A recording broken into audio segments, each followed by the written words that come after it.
El océano estaba en calma aquella mañana. Una calma imposible. Era ese tipo de quietud que precede a que algo parta el mundo en dos. Eran las 3:42 de la madrugada del 7 de diciembre de 1941. El USS Cóndor, un dragaminas que patrullaba la oscura entrada de Pearl Harbor, trazaba lentos arcos en las negras aguas del Pacífico. El vigía RCMC Chloe estaba de guardia. Y entonces lo vio. Una forma en el agua. Baja. En movimiento. Una estela de periscopio, cortando espuma blanca contra la oscuridad a tan solo 3 kilómetros de la entrada del puerto. Lo reportó de inmediato. El USS Ward, un destructor de patrulla, fue notificado. Realizó la búsqueda. No encontró nada definitivo. Los comandantes de guardia tomaron nota del contacto, pero la maquinaria militar de los Estados Unidos, con todos sus radares, radios y oficiales entrenados, no se detuvo. No dio la alarma que sacudiera a la isla de su letargo. Los engranajes de la burocracia giraban lentamente, y esos engranajes estaban a punto de aplastarlo todo. 2 horas más tarde, a las 7:02 de la mañana, los operadores de radar del ejército, los soldados Joseph Lockhart y George Elliot, destinados en la estación móvil de radar de Opana, en el extremo norte de Oahu, observaron algo extraordinario en la pantalla de su osciloscopio. Una formación masiva. Más de 50 aeronaves, en realidad, 183, se aproximaban desde el norte a unos 270 kilómetros de distancia. Lockhart llamó al centro de información. Se comunicó con un joven teniente llamado Kermit Tyler, que llevaba apenas 2 días en el puesto. Tyler escuchó. Pensó que probablemente se trataba de una formación de bombarderos B-17 estadounidenses procedentes de California. Le dijo Lockhart las ahora famosas palabras: no te preocupes. Las máquinas habían hablado. La tecnología había informado. Y los humanos responsables de interpretar esa tecnología habían fallado en cada paso. Lo que siguió no fue una falla técnica, sino una falta de imaginación. Y mientras generales, almirantes, técnicos de radar y oficiales de inteligencia pasaban por alto el mayor ataque sorpresa de la historia estadounidense, un hombre negro desarmado de Waco, Texas, un hombre cuyo trabajo en la Marina consistía en levantarse antes que todos los demás y prepararles el desayuno, respondería a ese ataque con una valentía tan elemental, tan feroz y pura, que obligaría a toda una nación a enfrentarse a la verdad más incómoda que jamás había afrontado sobre sí misma. Su nombre era Doris Miller. Y el 7 de diciembre de 1941, se convirtió en el primer afroamericano en recibir la Cruz de la Armada. Pero antes de comprender lo que hizo, debemos entender lo que no debía ser. Porque la historia de Doris Miller no es simplemente una historia de heroísmo en la batalla. Es una historia sobre lo que sucede cuando un sistema construido sobre la premisa de las limitaciones de un hombre se derrumba ante la realidad de su capacidad. Es una historia sobre un país que le pidió a un hombre que sirviera, pero se negó a confiarle un arma.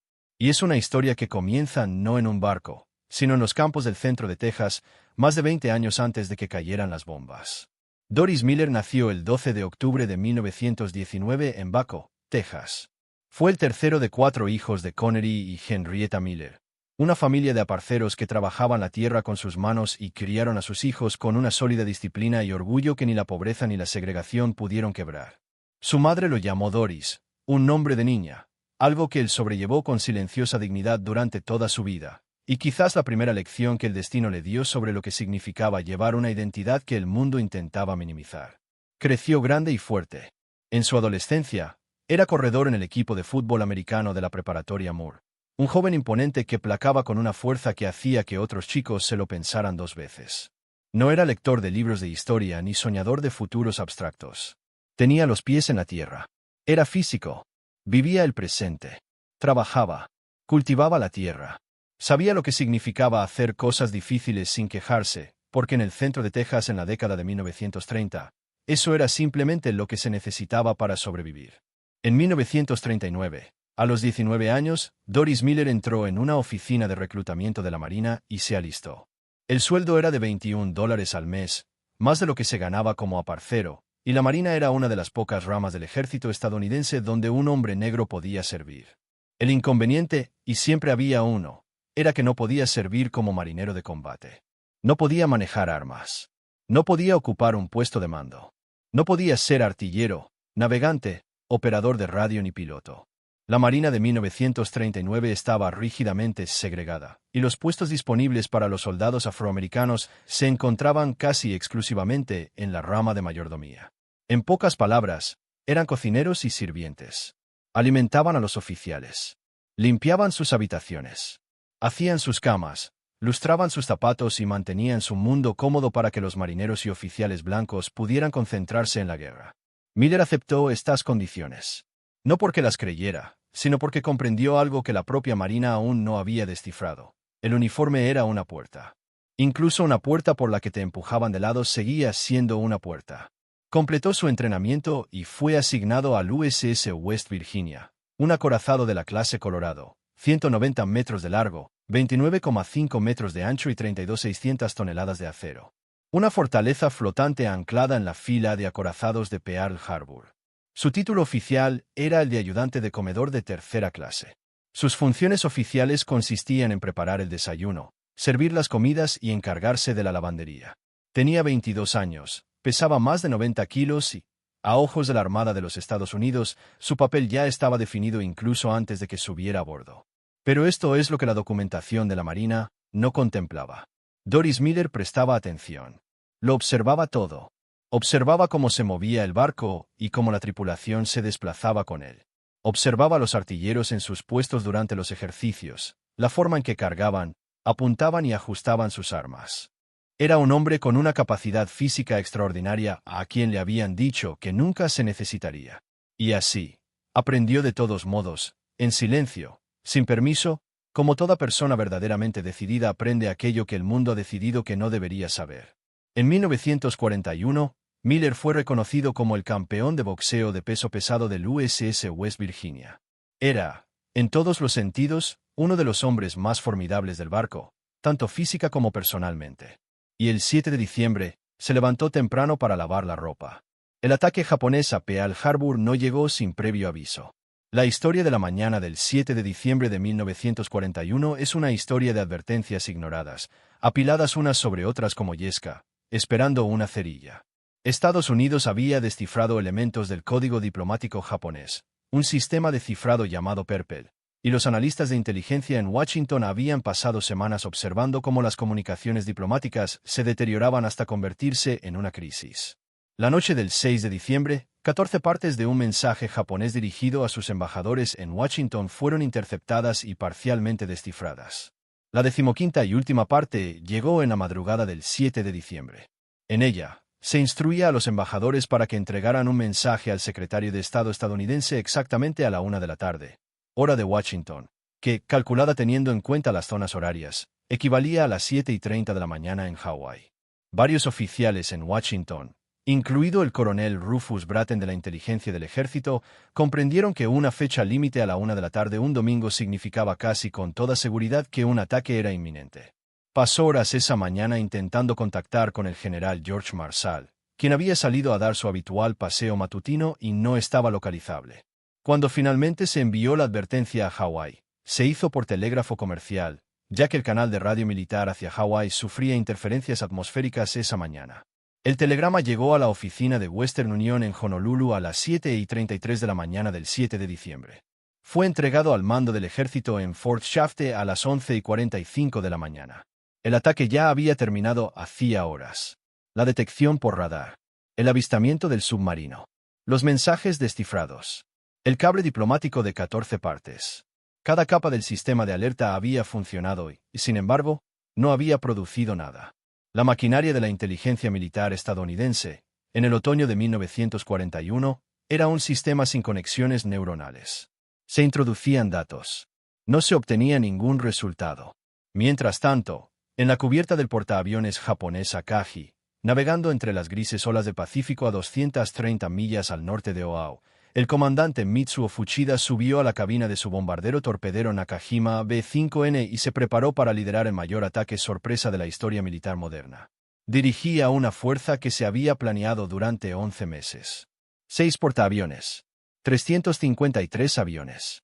2 oleadas. La primera oleada de 183 aviones, incluyendo 40 bombarderos torpederos Nakajima, 49 bombarderos de gran altitud Nakajima, 51 bombarderos en picado Aichival y 43 cazas Mitsubishi Zero. La segunda oleada de 170 más. El objetivo, Battleship Row, Una línea de 8 acorazados estadounidenses amarrados en parejas a lo largo de Ford Island en el corazón de Pearl Harbor. A las 7:49 de la mañana, hora de Hawái, Fuchida envió la señal de ataque.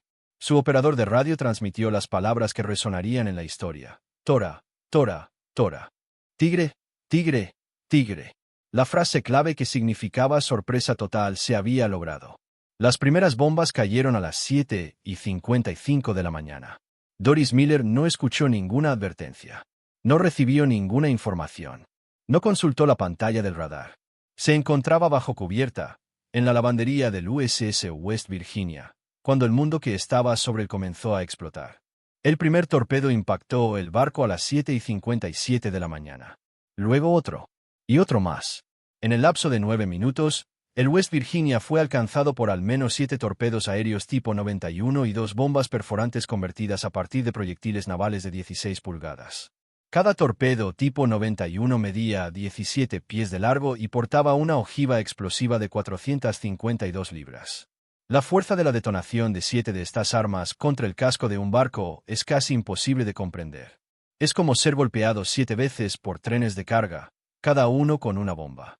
El barco se inclinó inmediatamente a babor, es decir, comenzó a ladearse bruscamente hacia la izquierda, y entonces su tripulación inició un proceso desesperado llamado contrainundación, inundando intencionalmente los compartimentos del lado de estribor para mantenerlo a flote y evitar que zozobrara por completo y atrapara a los hombres en su interior. Se iba a hundir. Todos lo sabían. El West Virginia iba a hundirse. Miller sintió las explosiones desde abajo. No esperó a que le dijeran qué hacer. Se movió. Subió a una cubierta que, a esas alturas, era un escenario de caos apocalíptico. Había hombres en llamas. Había hombres heridos. El barco se inclinaba. Aviones surcaban el cielo a baja altitud, con los círculos rojos en sus alas ahora claramente visibles. El puerto se llenaba de columnas de humo negro que se elevaban cientos de metros hacia el cielo. El acorazado Arizona, amarrado justo a popa del West Virginia, ya había sido alcanzado por una bomba que detonó su polvorín de proa.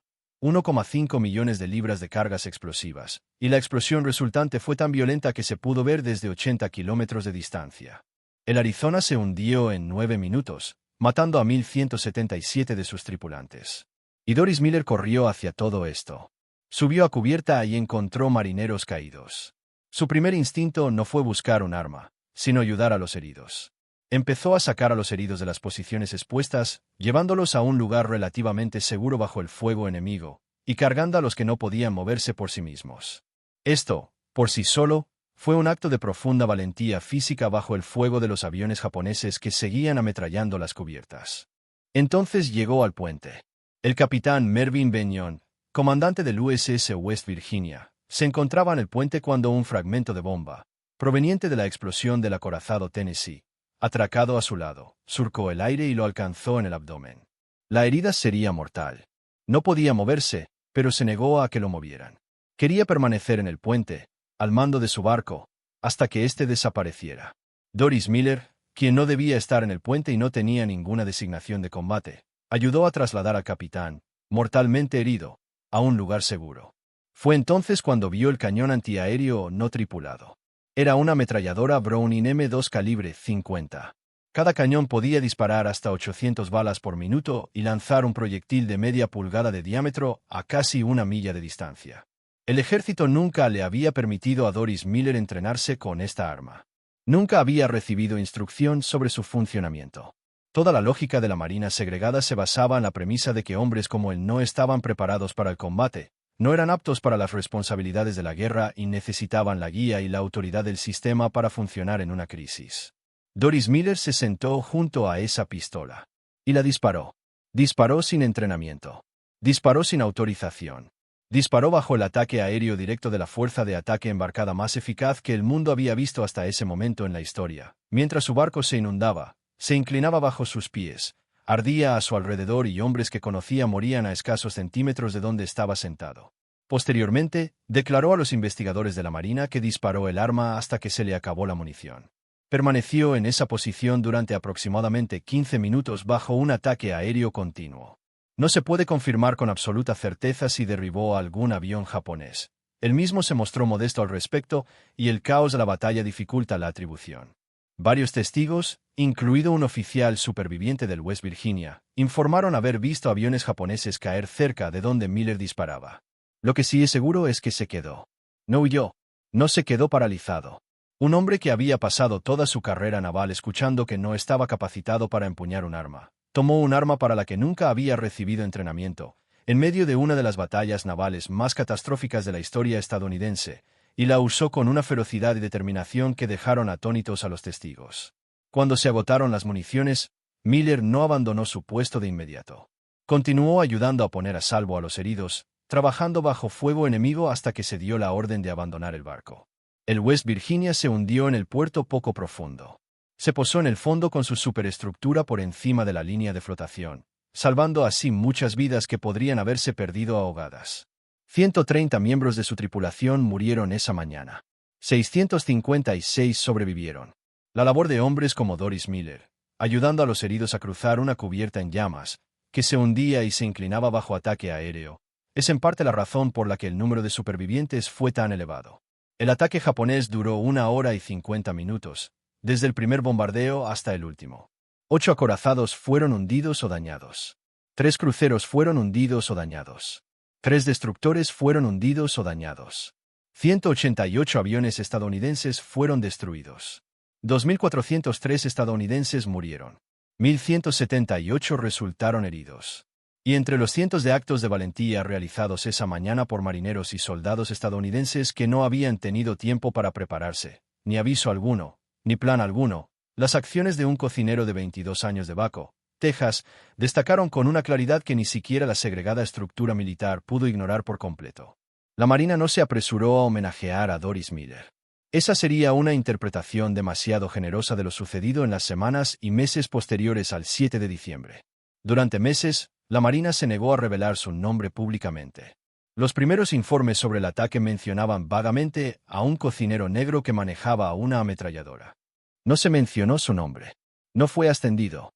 En la versión inicial del ejército sobre el heroísmo en Pearl Harbor, era un detalle anónimo, una nota a pie de página en la historia de otro.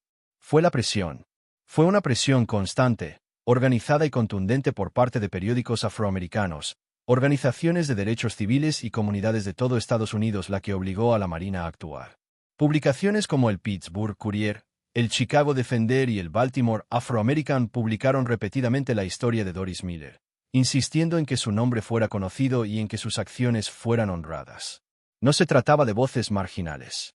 La prensa afroamericana en Estados Unidos en 1941 era una institución poderosa y de gran difusión, y comprendió de inmediato lo que representaba la historia de Miller. He aquí un hombre al que el sistema consideraba incapaz de combatir. He aquí un hombre que, cuando llegó el combate, se desempeñó mejor que muchos de los hombres a los que el sistema había entrenado específicamente para ello. El 14 de marzo de 1942, más de 3 meses después del ataque, la Armada identificó por primera vez a Doris Miller por su nombre. Fue descrito como ayudante de cocina. Sus acciones fueron reconocidas. Posteriormente, el 27 de mayo de 1942, a bordo del portaaviones Enterprise en Pearl Harbor, el almirante Chester Nimitz le otorgó la Cruz de la Armada, la segunda condecoración más alta del servicio. Nimitz le colocó la medalla en el pecho y declaró, en un comunicado que ha sido citado en numerosas ocasiones, que las acciones de Miller estaban a la altura de las mejores tradiciones de su raza. Fue un halago teñido de condescendencia, un reconocimiento al valor individual que no pudo escapar del todo al lenguaje del sistema que había intentado limitarlo. Miller fue enviado a una gira para promocionar bonos de guerra. La Marina, que durante meses se había resistido a homenajearlo, ahora utilizaba su imagen para justificar la guerra. Su fotografía, grande, digna e imponente, aparecía en carteles de reclutamiento. Recorrió el país y habló ante multitudes. Era, a la vez, el héroe inesperado de la Marina y su incómodo reflejo. Regresó al servicio activo. Fue ascendido a ayudante de cocina de primera clase. No a artillero. No a una especialidad de combate. Ayudante de cocina de primera clase. La Armada le había otorgado su segundo mayor honor, y aún así se negaba a cambiar la categoría de su servicio. El 24 de noviembre de 1943, Doris Miller servía a bordo del portaaviones de escolta USS Lyscome Bay en el Pacífico. El barco participaba en la invasión del atolón Butaritari, en las Islas Gilbert. A las 5:10 de la mañana, Un torpedo del submarino japonés I-175 impactó en el Lyscome Bay cerca de la popa. El torpedo detonó el polvorín del barco. La explosión fue catastrófica. El barco se hundió en 23 minutos. De los 916 hombres a bordo, 644 murieron. Doris Miller estaba entre ellos. Tenía 24 años. El mar se lo llevó de vuelta. El Pacífico, que había sido el escenario de su momento más glorioso, se convirtió en su tumba. Nunca encontraron su cuerpo. El legado de Doris Miller no es una simple historia de triunfo. No sigue el camino predecible del reconocimiento seguido de la justicia. Fue honrado y luego relegado a un puesto subordinado. Fue aclamado y luego enviado de vuelta a la cocina. Luchó con todas sus fuerzas por un país que, aún en 1942 y 1943, debatía si hombres como él merecían un lugar de igualdad en sus fuerzas armadas. Pero su historia no terminó con él. Continuó de maneras que él nunca llegó a ver. Su cruz de la Marina y la presión constante de la comunidad afroamericana y su prensa fueron parte de la larga serie de pruebas que, en última instancia, llevaron al presidente Harry S. Truman a firmar la Orden Ejecutiva 9-1981 el 26 de julio de 1948, la orden que puso fin a la segregación en las Fuerzas Armadas de los Estados Unidos. No fue algo instantáneo. La implementación fue lenta, encontró resistencia en algunos lugares y quedó incompleta durante años. Pero la orden se emitió. La estructura legal del ejército segregado comenzó a desmoronarse, y entre sus ruinas quedaron las instalaciones que habían asignado a Doris Miller a una lavandería cuando debería haber estado en el campo de batalla. En 1973, la Armada votó el USS Miller, un destructor de escolta, y lo bautizó en su honor. En 2020, la Armada de los Estados Unidos anunció que un portaaviones de la clase Gerald R. Ford, la clase de buque de guerra más poderosa jamás construida, con un desplazamiento de más de 100,000 toneladas, se llamaría USS Doris Miller. El buque se encuentra actualmente en construcción. El niño de Baco, al que le regalaron una fregona, tendrá su nombre en el arma más poderosa que la Armada de los Estados Unidos haya creado jamás. Hay algo que el radar no detectó aquella mañana. El sonar no lo encontró. Los analistas de inteligencia no lo registraron en sus interceptaciones. Los oficiales del Centro de Información no lo identificaron en sus osciloscopios. Lo que pasaron por alto no fue solo una flota de aviones procedentes del norte. Lo que pasó por alto toda la estructura segregada del ejército estadounidense fue la naturaleza de los seres humanos a quienes habían subestimado sistemáticamente. Doris Miller no fue el único. Su historia logró trascender la censura de los primeros informes, la resistencia de una marina reacia a honrarlo y el fragor de una guerra que lo consumía todo. Pero los campos, los barrios, las iglesias y las escuelas de la comunidad afroamericana estaban repletos de Doris Miller. Hombres y mujeres de extraordinaria capacidad a quienes les habían dado herramientas y les habían dicho que se mantuvieran dentro de su ámbito. Y uno a uno, en miles de momentos que los libros de historia no siempre registran, se salieron del camino que el sistema les había trazado y demostraron que el sistema estaba equivocado. Esa mañana, las máquinas fallaron. Los radares informaron, pero fueron ignorados. El sonar emitió un pitido, pero la advertencia se perdió entre la burocracia. La información estaba ahí, pero los responsables de actuar en consecuencia estaban en otro lugar. Todos los sistemas oficiales diseñados para proteger el puerto resultaron insuficientes. Y un hombre que no debía estar cerca de un arma, la cogió y la disparó sin dudarlo, sin entrenamiento, sin permiso, bajo fuego enemigo, contra un barco que se hundía, mientras el puerto ardía. Le pondrán su nombre a un portaaviones de 100,000 toneladas. Pero lo más importante que han bautizado en honor a Doris Miller no está hecho de acero. Es un estándar. Un estándar que afirma que la capacidad no tiene nada que ver con la categoría. Que el valor no se otorga junto con un rango. Que la persona que la institución ha decidido colocar en la cocina podría ser precisamente la persona que necesita cuando empiecen a caer las bombas. No necesitaba sonar. No necesitaba una pantalla de radar. No necesitaba un informe de inteligencia, ni un nombramiento de oficial, ni el permiso de la Armada para saber que su barco estaba siendo atacado, que sus compañeros estaban muriendo y que había que hacer algo. Simplemente necesitaba estar en la habitación. Si esta historia te conmovió tanto como a mí al escribirla, entonces ya sabes lo que la vida de Doris Miller intentaba decirnos, que los mayores fracasos no siempre son fallos de tecnología o inteligencia, sino a veces fallos de imaginación. Fallos al no ver lo que tenemos justo delante. Si crees que su historia merece ser conocida y recordada, dale a me gusta. No te cuesta nada y harás que esta historia llegue a alguien que quizás nunca haya oído hablar de él. En una plataforma llena de ruido, un me gusta es un pequeño gesto para demostrar que esto importa. Y si quieres ser de esas personas que conocen estas historias, las reales, las que permanecen ocultas bajo la historia oficial, las de gente común que hizo lo imposible en momentos que cambiaron el mundo, entonces suscríbete a Español Historia. Estamos aquí cada semana, buscando las historias que merecen ser contadas. Cuéntame en los comentarios, ¿hay alguien en tu familia que haya servido en silencio, sin reconocimiento, sin el honor que merecía? Quiero saber de ellos. Porque la historia no la hacen solo los famosos. La semana que viene les contaremos sobre una misión tan secreta que ni siquiera los pilotos que la llevaron a cabo sabían a dónde iban. Un ataque que todos los expertos consideraban un suicidio. Una misión que cambió la estructura psicológica de toda la Segunda Guerra Mundial. No se la querrán perder. Gracias por estar aquí. Gracias por acompañarnos en este momento histórico. Y gracias a todos aquellos que alguna vez han cargado con algo más pesado de lo que requería su rango, ya sea uniformados o no. El puerto ha permanecido tranquilo durante 80 años. Pero algunos fuegos, una vez encendidos, nunca se apagan del todo.